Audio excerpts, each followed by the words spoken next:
Derrière ce mur, à quelques centaines de mètres de Jérusalem, au cœur du quartier arabe, l'école biblique et archéologique française. Fondée par les dominicains en 1890, l'école est une institution. C'est ici qu'ont été traduits certains manuscrits trouvés à Qumran, les premières fouilles de Pétra, celles d'Alep. Mais ce qui occupe depuis quelques années le frère Olivier Thomas, c'est un autre chantier. Un chantier que l'on pourrait qualifier de pharaonique, tant il est ambitieux. Il s'agit de proposer une relecture de la Bible, ou plutôt une lecture de référence accessible aux chercheurs, aux croyants de toute religion, mais aussi aux non-croyants. Une sorte de Bible universelle, un peu comme a pu l'être en son temps la Bible de Jérusalem. Une Bible éditée sous forme de fascicule comme celui-ci est publié pour la première fois en 1948.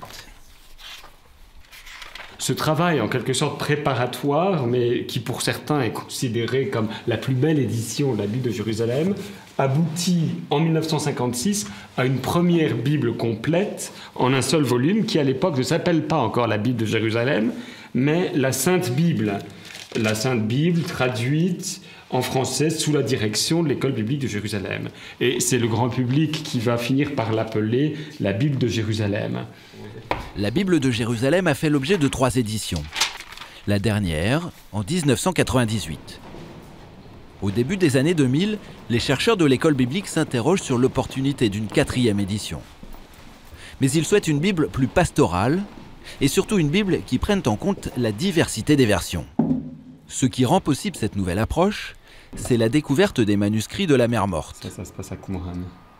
Avec cette découverte, les chercheurs prennent conscience qu'il est impossible de réduire l'Ancien Testament à un seul texte. On se rend compte que bien des livres, y compris de l'Ancien Testament, existent sous forme de diverses versions.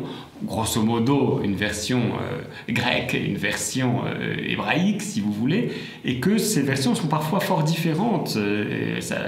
Un livre comme le livre de Jérémie peut avoir une variation de taille d'à peu près 1/3 entre une version et l'autre. Et qu'il est vain de vouloir à tout prix les condenser en une seule version. Comme dit le psaume, Dieu a dit une chose et j'en ai entendu 2. Eh bien, l'histoire des textes bibliques nous montre exactement ça. Un même livre biblique peut exister sous, généralement, 2 formes. Donc notre ambition, ce serait de mettre cette richesse, cette polyphonie, si vous voulez, et non plus simplement une mélodie, mais une polyphonie de la parole de Dieu, de la mettre à la disposition du grand public.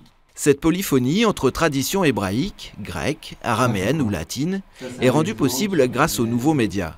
Car cette Bible est conçue pour une utilisation sur Internet. Le lecteur pourra ainsi circuler d'une tradition textuelle à l'autre, chercher, comparer. Une approche impossible en version papier. Et ce n'est pas tout, car cette version online de la Bible proposera une approche historique, littéraire ou artistique. Le sacrifice d'Isaac vu par Chagall ou le Caravage, la passion de saint Matthieu chez Barre, les possibilités sont infinies. Il est très important et je pense très beau, et c'est un signe d'espoir, de pouvoir, grâce à Internet, replacer un peu la Bible comme le cœur, comme, j'allais dire, le cœur nucléaire de toute une créativité de pensée, de piété, mais aussi une créativité culturelle, littéraire, en art visuel, peinture, cinéma, en musique. Je trouve très beau, à travers notre recherche, de montrer à quel point la Bible reste, jusqu'à aujourd'hui encore, une source d'inspiration pour les chercheurs de sens. Le projet, baptisé La Bible en ses traditions, cherche encore des mécènes. Une quarantaine de chercheurs et universitaires du monde entier y travaillent depuis des dizaines d'années. Le premier résultat de ce travail sera une édition digitale de la Bible de Jérusalem en 2016.